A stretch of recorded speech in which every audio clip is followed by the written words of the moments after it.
بسم اللہ الرحمن الرحیم۔ السلام علیکم۔ Self training episode number 13۔ مذہبی شخص شیطان کا ٹارگٹ۔ دوستوں، آج میرا پروگرام تو یہ تھا کہ بسلسلہ محرم الحرام عزاداری کے لیے مجلس یا ماتمی سنگت میں دوران عزاداری روحانی کیفیات کیسے پیدا کی جاتی ہیں اس بارے میں لکھنا تھا، مگر کچھ وجوہات کی بنا پر مجھے اس کو پینڈنگ کرنا پڑا۔ خاص طور پر کچھ واقعات ایسے دیکھنے سننے میں آئے کہ اس موضوع پر لکھنا بھی بہت ضروری تھا۔ دوستوں، مذہبی آدمی جو شدت سے کوئی بھی مذہبی اعمال کرنے میں لگا یا مذہب کی فیلڈ میں کام کرتا ہو، مگر شہنشاہ زمانہ عجل اللہ فرج شریف سے روحانی رابطے سے محروم ہو، یا جس کا کوئی روحانی مرشد پیشوا نہ ہو یا روحانی مرشد پاک ہوں مگر ان سے بھی رابطہ اس نے نہ رکھا ہوا ہو، آج میں آپ کو لکھ کر دے رہا ہوں کہ وہ شیطان کا سب سے آسان ٹارگٹ ہے، اور شیطان اس سے کوئی بڑا کانٹ یعنی ظلم کروائے گا۔ آپ آئے روز مذہب سے وابستہ لوگوں کے واقعات میڈیا پر دیکھتے رہتے ہیں۔ آپ کو قصور زیادتی والی بچی کا کیس یاد ہوگا۔ اس کا قاتل بھی ایک مذہبی طور پر ایکٹیو شخص تھا۔ آپ تاریخ میں مولا امیر المومنین علیہ السلام کے قاتل ابن ملجم ملعون کے حالات پڑھ لیں۔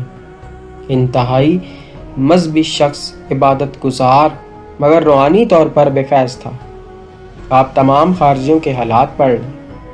شمر سمت انتہائی عبادت گزار، ساری رات نمازیں پڑھنے والے، قرآن کی تلاوت کرنے والے، مگر نتیجہ روحانی بے فیضی کا دکھ کا دیکھ لیں۔ زمانے کے امام علیہ السلام سے جنگ کی اور مولا کریم کربلا علیہ السلام کو شہید کیا۔ دوستوں، میں نے کوئی زیادہ تعلیم حاصل نہیں کی، ڈگری حاصل نہیں کی، مگر اپنے علمی شوق کی وجہ سے بہت سارے کیسوں کی سٹڈی کرتا رہتا ہوں۔ بہت سارے لوگ رابطہ کر کے اپنے حالات بتاتے رہتے ہیں، مشورہ کرتے ہیں، تو انسانی نفس کے عجیب پرت میرے سامنے کھلتے ہیں۔ کیسی کجی ٹیڑھا پن لوگوں کے دماغوں میں بیٹھا ہوا ہے۔ انتہائی مذہبی طور پر ایکٹیو شخصیت اور عبادت گزار اچھے خاندانوں کے لوگ مگر اندر سے شیطانیت سے اتنے افیکٹ ہو چکے ہیں کہ چلتے پھرتے شیطان کے ہتھیار ہیں۔ میں سمجھتا ہوں یہ سب روحانی طور پر مرشد پاک یا امام زمانہ عجل اللہ فرج شریف سے رابطہ نہ ہونے کی وجہ سے ہے۔